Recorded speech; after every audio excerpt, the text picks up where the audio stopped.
એક વ્યક્તિ હતો જે ભગવાનની ખૂબ પૂજા કરતો હતો. એકવાર એના પગમાં કંઈક વાગી જાય છે અને એને ચાલવામાં થોડી તકલીફ પડવા લાગે છે. પછી તે ભગવાનના મંદિરમાં જાય છે અને ભગવાનને મેણા મારવાનું ચાલુ કરે છે કે ભગવાન, હું તો રોજ તમારી પૂજા અર્ચના કરતો હતો, દિવસ રાત તમારું જ ભજન કરતો હતો, તો પણ તમે મારો અકસ્માત કરાવ્યો.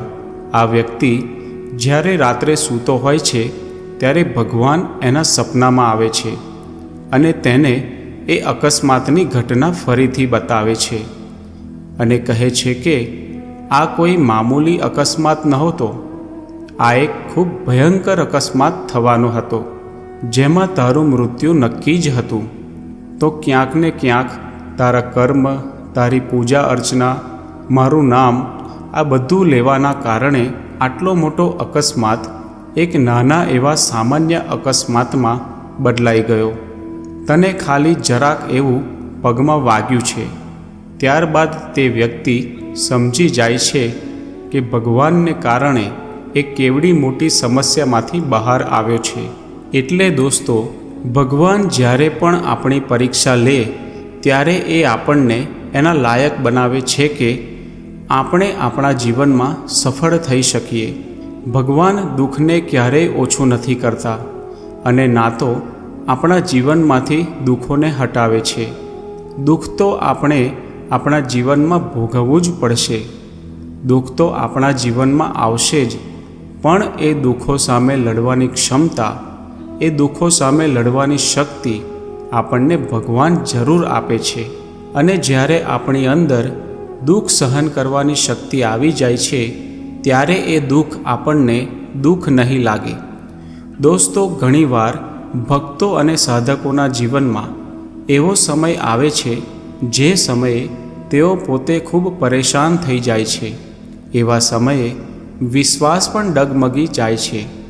ઘણા બધા એવા ભક્ત પણ હોય છે જે ભગવાનનું નામ લેવાનું પણ છોડી દે છે અને નાસ્તિક બની જાય છે, કેમ કે એ લોકો એ પરિસ્થિતિને સહન નથી કરી શકતા અને એ લોકો સમજી પણ નથી શકતા કે આવું તેમની સાથે કેમ થાય છે. જે લોકો પૂજાપાઠ કરે છે, ભગવાનની સેવા કરે છે, એમના મગજમાં બસ એક જ વાત હોય છે કે તેને ખૂબ જ સુખ મળે અને એના મનની બધી મનોકામના પૂર્ણ થાય. પણ સવાલ એ છે કે સુખ તમે ભોગવો છો તો તમારા ભાગનું દુઃખ કોણ ભોગવશે? જીવનમાં સુખ ભોગવવાની સાચી મજા તો ત્યારે જ આવે જ્યારે તમે જીવનમાં દુઃખ ભોગવેલું હોય.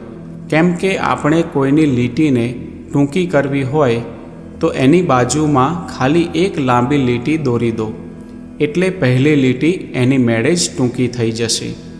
એવી જ રીતે જ્યારે આપણા જીવનમાં દુઃખ આવે, પરેશાની આવે, ત્યારે જ આપણને ખબર પડે છે કે સુખની અસલી કિંમત શું છે. એક ભૂખ્યાને જ ખબર હોય છે કે અન્નની કિંમત શું છે, અન્ન કેટલું જરૂરી છે. જેના શરીર ઉપર કપડાં ન હોય એ જ કપડાની કિંમતને જાણતા હોય છે. જેની પાસે ઘર નથી એ માણસ જ જાણે છે કે ઘરની કિંમત શું છે. એટલે જ જ્યારે દુઃખ આપણા જીવનમાં આવે ત્યારે જ સુખની કિંમત અને તેનો અનુભવ સમજાય છે.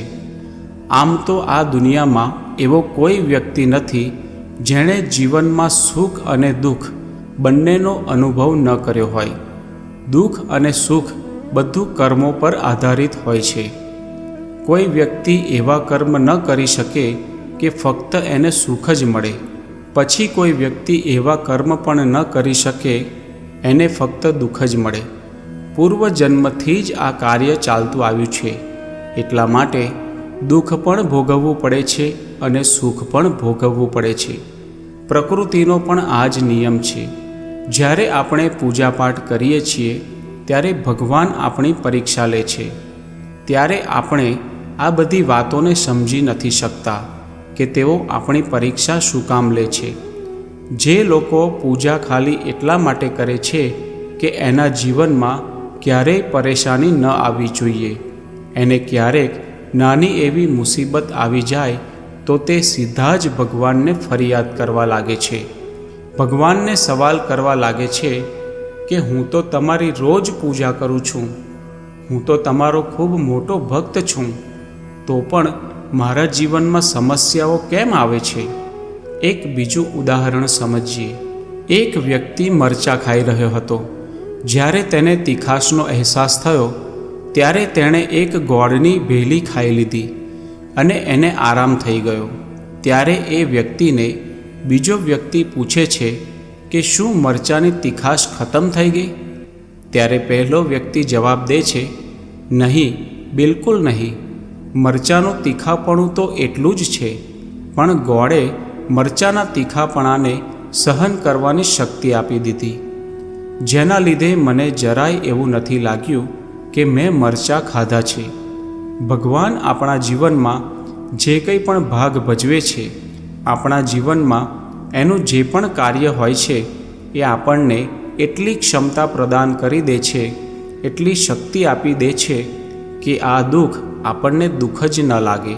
એટલા માટે ભગવાનને દોષ ન દેવો જોઈએ, આપણા કર્મ ઉપર ધ્યાન દેવું જોઈએ, આપણી બુદ્ધિ અને વિવેકનો ઉપયોગ કરવો જોઈએ.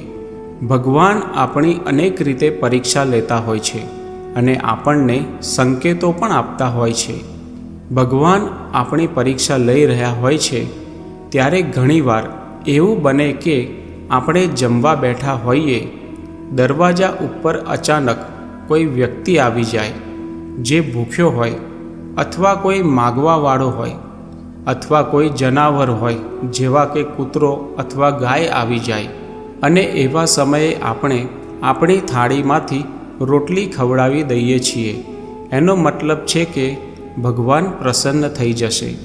ઘણા લોકો પોતાની થાળીમાંથી નહીં પણ ઘરમાંથી રોટલી આપી દે છે, પરંતુ આપણે આપણી થાળીમાંથી જ રોટલી દેવી જોઈએ, કેમ કે એનાથી એવું માનવામાં આવે છે કે આપણે આપણા મોઢાનો કોળિયો બીજાને આપી દીધો અને આ ખૂબ મોટું દાન માનવામાં આવે છે.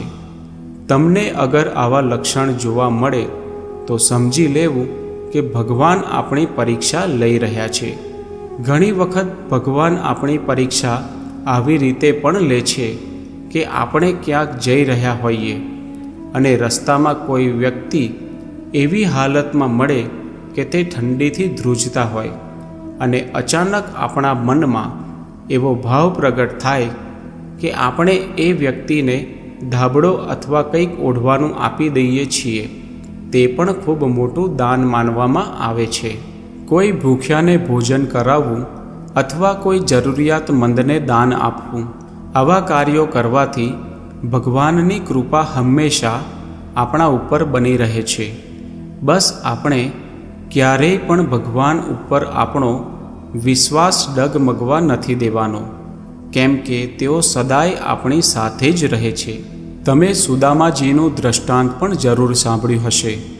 તેઓ ભગવાન શ્રી કૃષ્ણના પરમ ભક્ત હતા અને તેમના મિત્ર પણ હતા. એ તો એટલા ગરીબ હતા કે એના ઘરમાં 2 ટાઈમનું ભોજન પણ નહોતું. જ્યારે તેઓ ભગવાન શ્રી કૃષ્ણના દરબારમાં જાય છે ત્યારે લોકો એના ઉપર હસે છે કે દ્વારકાધીશના મિત્ર આ કેવી રીતે હશે. પરંતુ સુદામાજીએ ક્યારેય પણ શ્રી કૃષ્ણના નામને નથી છોડ્યું. એના ઉપર એમનો વિશ્વાસ અતૂટ હતો. જ્યારે પણ તેઓ જમવા બેસતા હતા ત્યારે પહેલાં ભગવાન શ્રી કૃષ્ણને યાદ કરતા હતા. ત્યારબાદ સુદામાની કિસ્મત એવી રીતે બદલાઈ કે જ્યારે તેઓ ભગવાન શ્રી કૃષ્ણના મહેલમાં હતા ત્યારે સુદામાજીનો મહેલ તૈયાર થઈ રહ્યો હતો અને આજે પણ શ્રી કૃષ્ણની સાથે સુદામાનું નામ લેવાય છે. એવી જ રીતે તુલસીદાસજી વિશે પણ તમે સાંભળ્યું હશે. તુલસીદાસ જેઓ ભગવાન શ્રી રામના અનન્ય ભક્ત હતા. જ્યારે તેમને શારીરિક પીડા થઈ, તે પીડા અસહ્ય હતી, ત્યારે તેમણે હનુમાનજીને વિનંતી કરી, ખૂબ વિનંતી કરી, પણ હનુમાનજી ન આવ્યા. તો પણ તેઓએ વિશ્વાસ ન તોડ્યો અને હનુમાનજીની કૃપા થઈ અને તેઓએ હનુમાન ચાલીસાની રચના કરી. આપણે પણ ભગવાનના વિશ્વાસ પર અડગ રહીએ અને એવું માનીને ચાલીએ કે ભગવાન હંમેશા આપણી સાથે છે, તો આપણો બેડો પાર જરૂર થશે. ભગવાન આપણા ભૌતિક જીવનને તો સુખમય બનાવશે જ, સાથે સાથે આપણા આધ્યાત્મિક જીવનને પણ સુખમય બનાવીને આપણા આત્માને સુખીઓ કરી દેશે. એટલા માટે ભગવાન ઉપર ક્યારેય અવિશ્વાસ ન કરવો જોઈએ. ભગવાન ઉપર હંમેશા ભરોસો રાખવો જોઈએ. સુખ દુઃખ તમામ લોકોના ઘરમાં આવે છે, જીવનમાં આવે છે, પરંતુ ભગવાન હંમેશા આપણું ભલું જ કરે છે, આપણી રક્ષા જ કરે છે. તો મિત્રો, આજની સ્ટોરી તમને કેવી લાગી તે જરૂરથી કોમેન્ટ કરીને કહેજો. અને જો સારી લાગી હોય તો વિડીયોને લાઈક અને શેર કરજો અને અમારી ચેનલને સબસ્ક્રાઈબ પણ જરૂરથી કરી લેજો. જય શ્રી કૃષ્ણ.